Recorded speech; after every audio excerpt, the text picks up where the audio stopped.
introduce yourself. Tell us who you are. Give us a little bit about your family, your background, and tell us this: how long have you been at Wildwood too? Sure. So I'm Nate Schaidt, and I have a wife, 3 little girls. Wife Amanda, she's amazing. She's a nurse. Way better than you. Way better than me. Much better to look at too. And 3 beautiful little girls, 9, 7, and 4. Handful. A lot of fun done.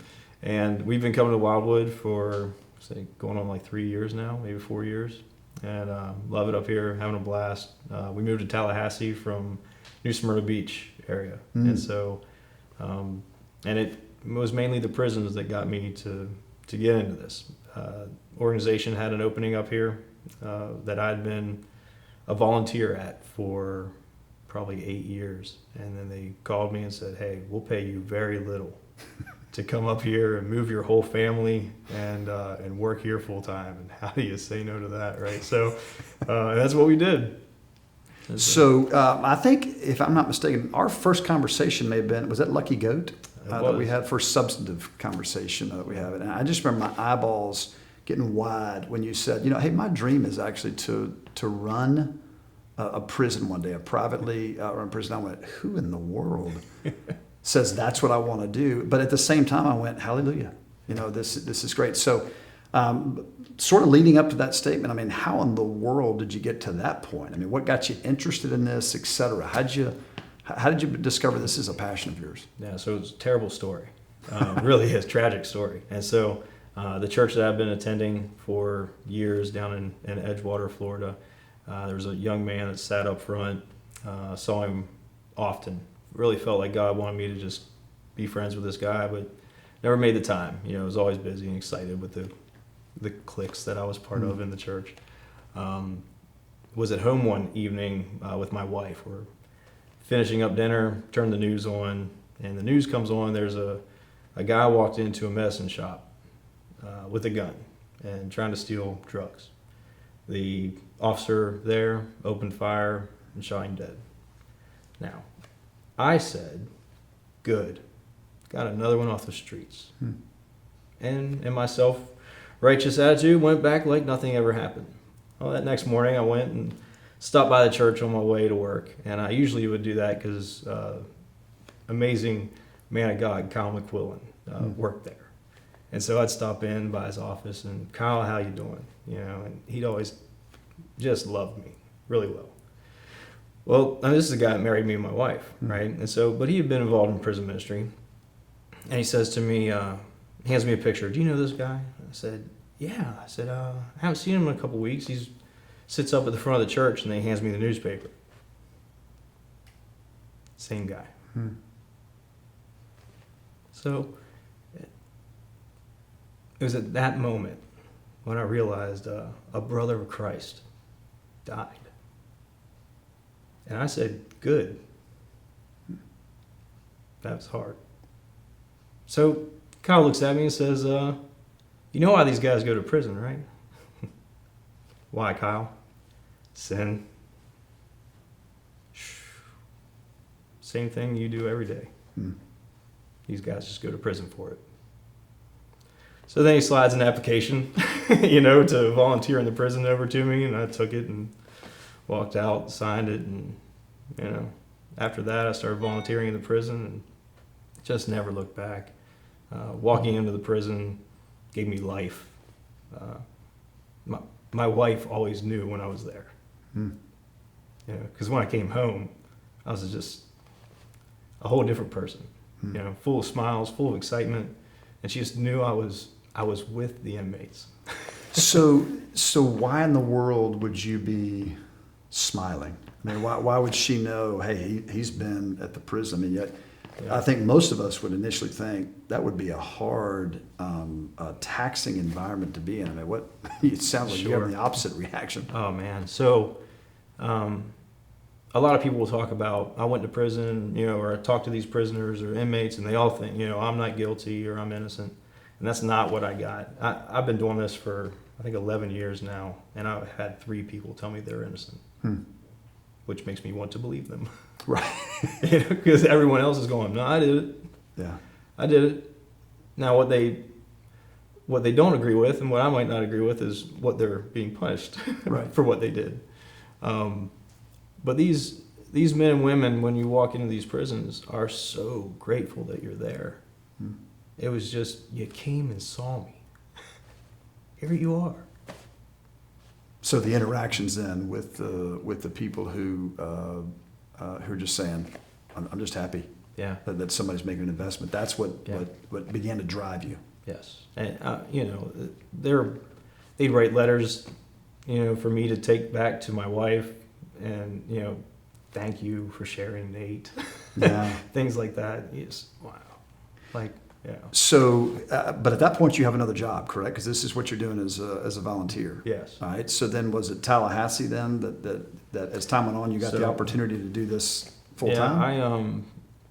Tallahassee was the full-time part. I became a pastor for a few years, and wasn't really a good fit for me. It's a hard job. I think you know that. Difficult job. And so I felt that life, and my wife noticed that, the life within me changed whenever I was in the prison. And so when I was resigning from a pastoral position, the opportunity to work in the prisons up here in Tallahassee opened up. And so, I jumped on it. Really did. Wasn't going to be good pay, and there were no benefits or anything like that, but it was just, I knew I would be excited again. And I knew that I was doing something that God had prepared for me for. There was just this, it's hard to not read the scriptures and not see people in prison. And it's hard not to even hear Jesus going, I was in prison, you visited me, and the least of these, and it becomes a beautiful picture of what I would see Jesus doing if he was here today, I think. So what is missing? I'm hearing, here's just a few things, but tell me what is missing inside of prisons right now? Does the question even make sense to you? Yeah, I would say opportunities. They want to know why gangs build up inside the prisons or why violence shows up in the prisons. We got a bunch of guys sitting around doing nothing. Absolutely nothing. Now, when I was in the Marine Corps, we had an objective, right? Sometimes we're doing classes, sometimes we're doing exercise, sometimes we're learning things, sometimes we're cleaning rifles, sometimes we're marching around. You know what I mean? And you would think all of it together makes no sense. But when you put it all together, they were building something. They were turning me from a regular civilian into a United States Marine. Yeah. You're just an inmate. If you took us as a group of Marines, and we had fights in the dorms when we were trying to become Marines, right? Imagine when you have no goal, nothing to do. These guys sitting around playing dominoes or, something like that, and something goes wrong. Well, one, you're hot, you're agitated, you're melting, you're with a bunch of guys that you don't know. You don't want to be there in the first place. You might be upset with yourself as to why you are there. So would fights break out? Absolutely. Would people jump into gangs and things?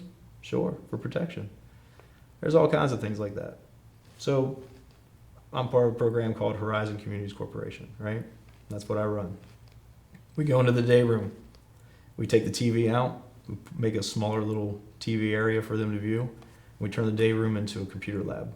Put a small little air conditioner in there, books in a library, and then we turn the day room, or their living area rather, into a community. Every 8 people becomes a family. All the families become the community. And we teach the social aspects of what it looks like to live responsibly with other people. And so we give them the tools that they need to survive, to make it right. How do you communicate with somebody? When things go wrong, can you actually stop, take a step back, and breathe and calm yourself down? Can you meditate on scriptures? Can you meditate on whatever it is that you need to in order to realize that maybe I don't need to fight right now? Or maybe there's a different way to handle this. We sit down, we'll have a conversation. We talk about this sometimes, restorative justice. We'll sit down, we'll talk about what is it that you did? What could you do differently next time? How can we prevent this from happening again? And we give them tools. And they go, wow, if I'd have had that on the outside, I wouldn't be in here today. And all of a sudden these women are having, their visitations on the weekends with their kids. And they're teaching those to their kids, And so now you got this little kid that, they lost their mom. You know what I mean? They only see their mom a couple times a week, and just for an hour or two. but now they're learning from their mom. And they're going home and they're practicing these same things. And then when their mom gets home, they're going to be ready to succeed. Their kid doesn't have to go to prison. So I think the average person would hear this and they'd say, hey, that's a good idea, the average person. What would you say right now to the person who says, hey, hang on a minute now. Prison, however, though, that's just for criminals. I mean, does it really matter what we do with them? You know, they've done wrong. They should pay the price. They should their debt that they owe to society. They owe that. So what do you say to someone who says, you know what, I don't know that we should be spending this kind of time, wasting this amount of time in prisons? Sure. Right now, how do you respond? Well, first, 98% of all inmates will be released from prison. That's a statistic that we know. Everybody's fine with that type of mentality of let's keep them locked up and let's do all this until they move in next to your mom. Yeah. When that house goes up for sale and they become your neighbor. Yeah. And then all of a sudden it's, well, maybe I should have done something when they were in prison, so I'm not afraid of them right now. Right. So, for instance, Horizon, my program, we have a little over 1,000 inmates that we take care of each year that I teach this material. So with Horizons, what kind of success rates are you seeing? Give me a story. We have a 5.5% recidivism rate. So the Florida, the numbers you gave me earlier, are 60, do you say? Between 45 and 60%. Okay, so it could be as much as 60, as low as 45. Correct. With folks who go through your program, which lasts how long? 1 year. 12 to 18 months. Okay, so for a year to 18 months, you're seeing right now of that group, 5%. 5.5% come back. 20 years of doing it. Wow. Why in the world is the government not giving you money? Rehabilitation is not popular. Not for inmates either. So if I'm a nonprofit and I'm rightfully fighting against breast cancer, if I'm rightfully defending children who have been harmed or veterans that come back from war, we can get money for that. But I'm talking about somebody that hurt someone. And it's not popular to help somebody that hurt someone. The issue comes when they hurt somebody again. And so what we do is we give them more time and more punishment. And again, when I talk about restorative justice, there's an element where you have to start looking at things and going, maybe it's not the length of time, maybe I should try to teach something. If my child, my youngest daughter, you have boys.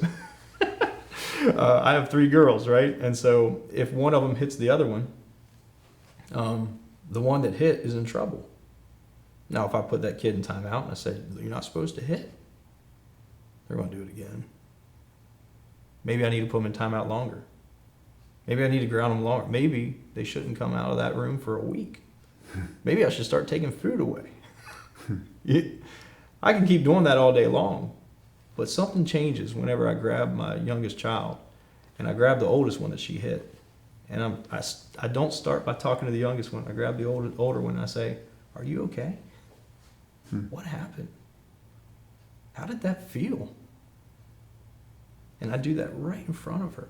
I want her to feel the pain that she just put onto her older sister. And when that's over with, now we're going to have a conversation. Do you understand what you just did? Do you understand the pain that you caused? Why? Is there something we could do different next time?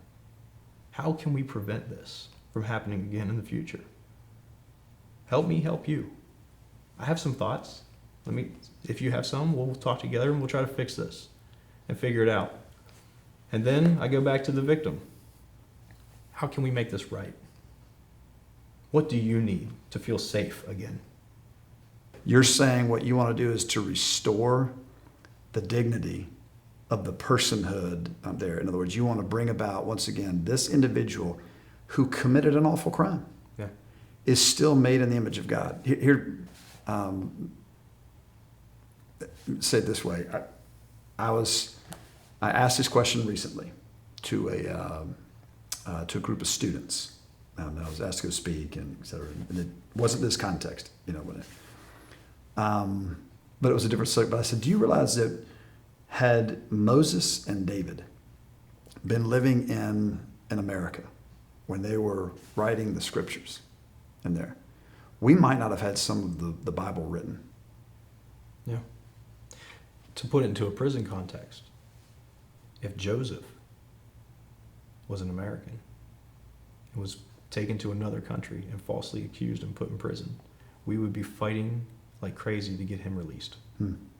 Yeah. So what your program does then is it says, how do we go about seeking to bring to inmates, those who have been convicted of some crime, where they have received punitive justice, they've received a sentence of some form. How do we treat them in such a manner that we believe that they're capable of changing, of growing? What's interesting is when I show up at a prison, a lot of times I ask if security will leave me alone. Just let me go in. And they usually do, especially a lot of us volunteers. They'll let us go in and just kind of hang out. And the guys and the women in the prisons will often say to me, you make me feel like I'm a human again. Now, I'm not doing anything. Striking up a conversation, just like I'm sitting with you right now. So I'm just talking to somebody. We're just hanging out.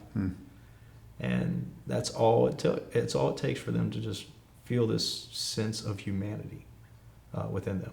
And so sharing the gospel becomes really easy when they realize that you are there in the first place and that you love them. Now, do they believe my faith? Not all of them. Certainly not. I have a ton of them that are asking for materials of their different faith and everything. And look, when it comes to Christian and other religious materials, when I get donations, that's when I bring those in. We've had people from our church that have made thousands of dollars of donations to books and literature that are down in Wakulla right now. And there are inmates that are reading, Tim Keller and all these great, Piper and these different guys that have written amazing books. And they have access to that because Christians give, and they do. And so the churches are really the majority of people that come in to the prisons. I have seen people of other faith come in, but it dwarfs in size of what happens inside the prison. Another thing that we have that's started to pick up is college education. Right now down at Daytona Beach, we have a lady that's on our board, Professor Rangini Taver, and she came in and she was bringing her students with her, and she would teach her class from Stetson University inside the prison in Daytona Beach.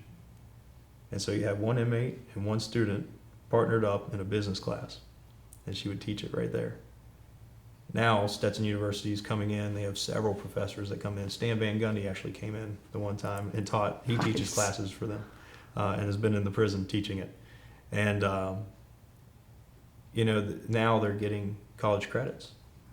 So these inmates, if they get out, they'll actually be students at Stetson University. They can get an education. So instead of going out and wondering, where do I belong? Where do I fit? They'll have colleges that they can fit into. Similar thing with the churches.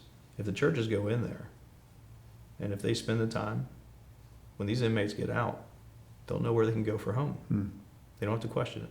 They'll know a safe place that they can go. I don't know if I talked about this yet, but my question is always, are you mad at them or are you afraid of them? Because if you're afraid of them, we need to keep them locked up, and we need to find out if there's some mental health issues or substance abuse issues. Is there something going on behind the scenes that we need to address in order to keep people safe? If you're just mad at them, let's find a way to give them the help they need. I think this is an area where the church could really show up. If the church was to see, we're able to see the amount of people who are just suffocating under the demands of a normal life in America. And we were able to kind of welcome that and enter into that with empathy and respect and try to restore that person with hope that the gospel brings.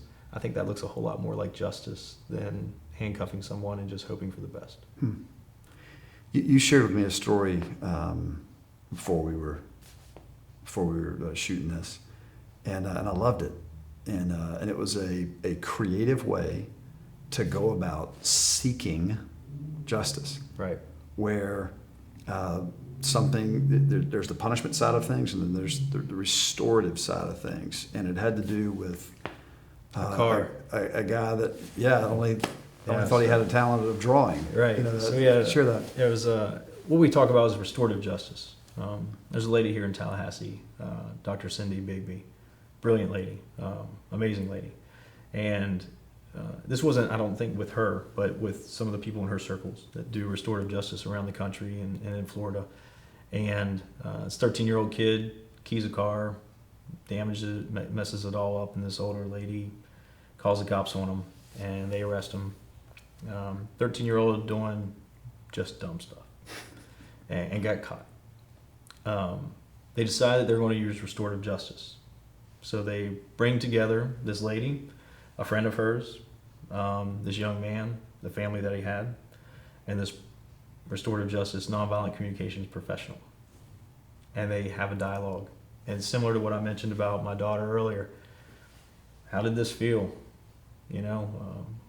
Are you afraid? Like, explain your emotions and let this kid see what it is that you've gone through from this. What can we do to prevent this? All these different conversations that went through. Turns out it's going to be $3,000, for her to be able to pay and to fix that. And this kid doesn't have $3,000. And so how can we make this right? And he says, I don't know, I could draw something. And he's just throwing something out there just to be goofy. And, I know I'm in trouble. I know I'm going to jail. And there's nothing I can say right now to get out. All of a sudden, the victim says, could you draw me a life-size picture of Tinkerbell?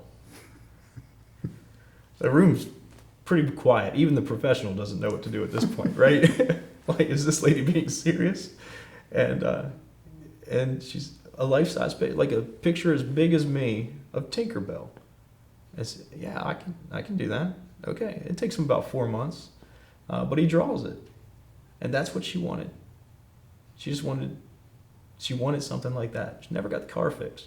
She wanted it as a reminder that there's another way. We could have restorative justice. Does this kid have to pay for things? Sure.